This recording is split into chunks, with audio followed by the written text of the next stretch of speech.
وقتی داره برای انتقام کسی که میخواهد هم صبر بکنه. جامعه را بسازیم جامعه که در آن فساد باشه، فساد اخلاقی باشه، جامعه که در آن فساد مالی باشه که بزرگترین فساد اخلاقیه، هم جامعه که در آن صداقت نباشه، جامعه که در آن امانتداری نباشه، جامعه که در آن دروغه، در جامعه که در آن فسق و گناه است، این جامعه وقتی به سوی این اعمال زشت می رود یعنی سمت و سوش به سوی شیطانه، نه به سوی رحمانه، به سوی نفس اماره به سوی،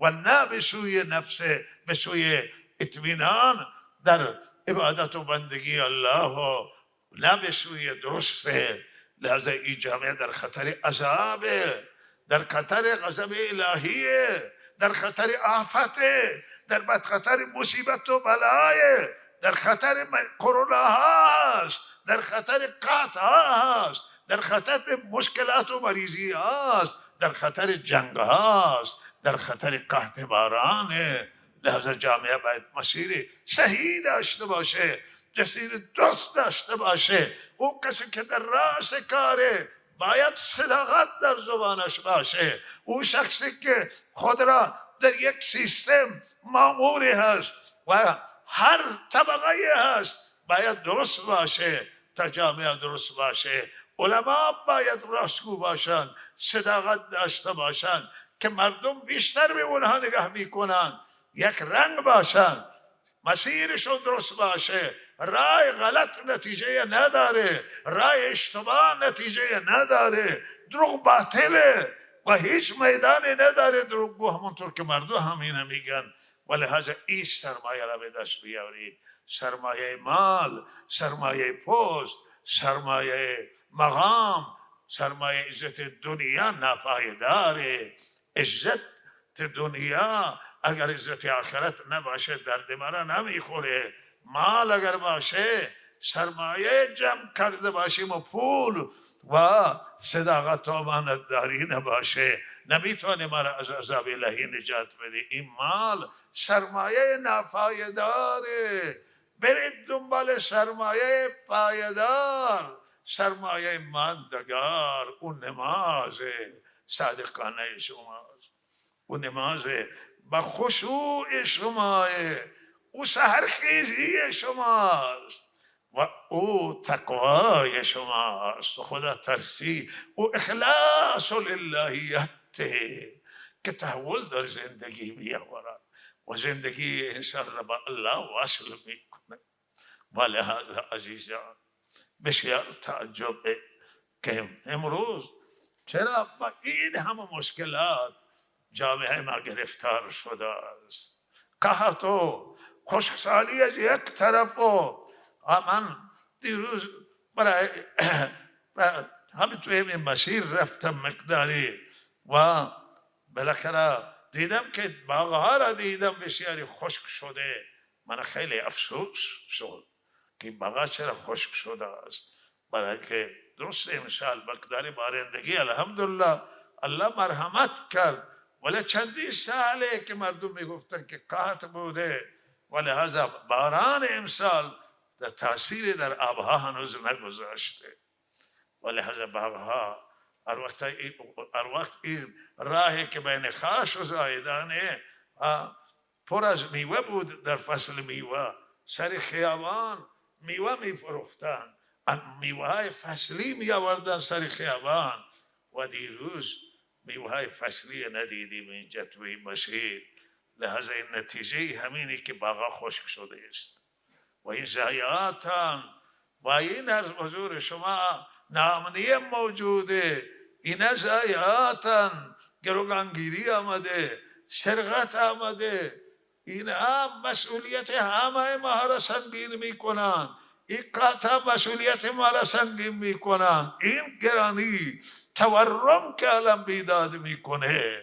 و این جنگ مخصوصا که جنگ ها ویرانگران، همیشه جنگ های امروزی فرق می کنن با یک جنگ که در قرون وسطا بوده و در گذشته بوده. الان عصر پیشرفت و ترقی بشره و دانش بالا را بشر در دنیا کشف کرده و لحاظا خیلی هم چیزای خوب ساخته و مفید و خیلی چیزای مخرب ساخته و تخریب کننده و ویرانگر ساخته است. جنگای امروزی خیلی تباهی داده، ولذا برای همین خاطر ما در احساس مسئولیتی که می کردیم هشدار دادیم قبلا که جلوی جنگ ها گرفته بشه، جنگ انجام نگیره. چرا؟ که اینجا حالا از مدتهای مدیده که کشور تحریمه و این تحریم ها خساره سنگین وارد کرده و بهرحال این تورم بیشتر میکنه، رنج مردم بیشتر میکنه، خسارت مالی داره، خسارت جانی داره و ما متاسف شدیم که به هر حال جنگ آمد به کشور ما و بالاخره ضایعات سنگینی به بار گذاشته، هم نه تنها برای ما بلکه برای همسایگان، بلکه برای دو طرف که درگیر بودند، هر دو طرف ضایعات دادند. ولی ضایعات ما بسیار از همه ضایعات همه سنگین تر بوده و بلکه یک ضایعات بین المللی داشته که تمام دنیا تورم آورد این جنگ، برای اینکه شهرهای اقتصادی دنیا در همین بالاخره خلیج فارس و در همین دریاست و از اینجا انرژی را دنیا برای خودشون تامین میکنند و کالاهای تجاری خودشون را اینجا صادر میکنند و لحاظا این دچار اختلال شد، همه دچار تورم شدند. ولی بیش از همه تورم ما و نقصانات ما هم ضرر و زیان جانی بود، هم ضرر و زیان سنگین مالی و زیرساخت ها مورد حمله قرار گرفته، زیرساخت نظامی کشور، زیرساخت دیگر اقتصادی کشور و ضرر و زیان سنگین جانی و مالی و ما به هر حال این ضایعات را برای همه مردم که متضرر شدن به هر حال منافع ملی که به هر حال این کارخانه ها و این زیر ساخته متعلق به ملت ایرانند، کشور ایرانند متضرر شدند و ضررهای جانی و مالی را من بنده تسلیت عرض می کنم به همه مردم و خصوصا ضایعاتی که پیش آمد و به هر حال هم رهبر جمهوری اسلامی و اعضای خانوادهشون را از دست دادیم، لحاظا اینها هم ضایعات بزرگی پیش آمد و این ضایعات را ضایعات رهبری و خانواده اعضای خانوادهشون را به از فرزندان ایشون و عزیزانشون و تسلیت عرض می کنم و به همه عزاداران، به همه کسانی که از این حادثه داغ دیدن تسلیت عرض می کنم و توصیه هم به مسئولان آن است که به هر حال مسئله را با گفتگو حل کنند و گفتگو را پیش ببرند و بهترین راه برای نجات کشور و بهترین راه برای حفاظت کشور گفتگو هست و کسانی که گفتگو می کنند اینها را نباید تخریب بکنند. کسان دیگر، مردم ما نباید دنبال احساسات باشند بلکه احساسات کنار بگذارند و با فکر کنند و بالاخره بعضی میگه انتقام وقتی داره، برای انتقام کسی که میخواهد هم صبر بکنه و بهترین انتقام همونه که همه چیزا به الله واگذار کنیم و به خدا واگذار کنیم و ما ضررها را بیشتر نکنیم، نقصانها را بیشتر نکنیم و بیشتر ضایعات مالی و جانی ندیم و کشور ما الان جای ضایعات نداره. بسیار مردم متضرر شدند، بسیار مردم رنج میبرند، رنج به سر میبرند. الان وضعیت اقتصادی هیچ وضعیتی نداره در کشور. تورم و گرانی کمر شکن بوده برای مردم و اختلاف هم با کشورهای خارجی که درگیر هستند هم با گفتگو حل بکنیم و سیاست های خارجی را تجدید نظر کنید و هم اختلاف داخلی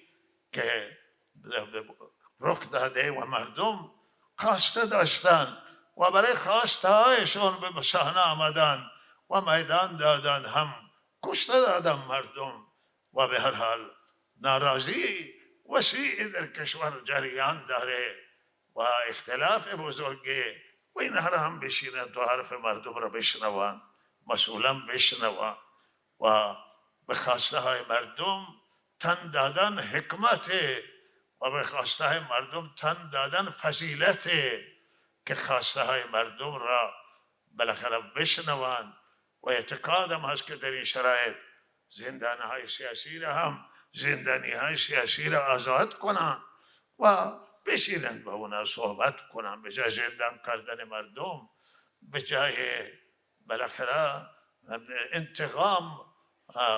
از بازه و از به زندان انداختن یا محاکمه کردن. از این بهترین راه گفتگو هست و مذاکره هست و شنیدن حرف مردمه و این بهترین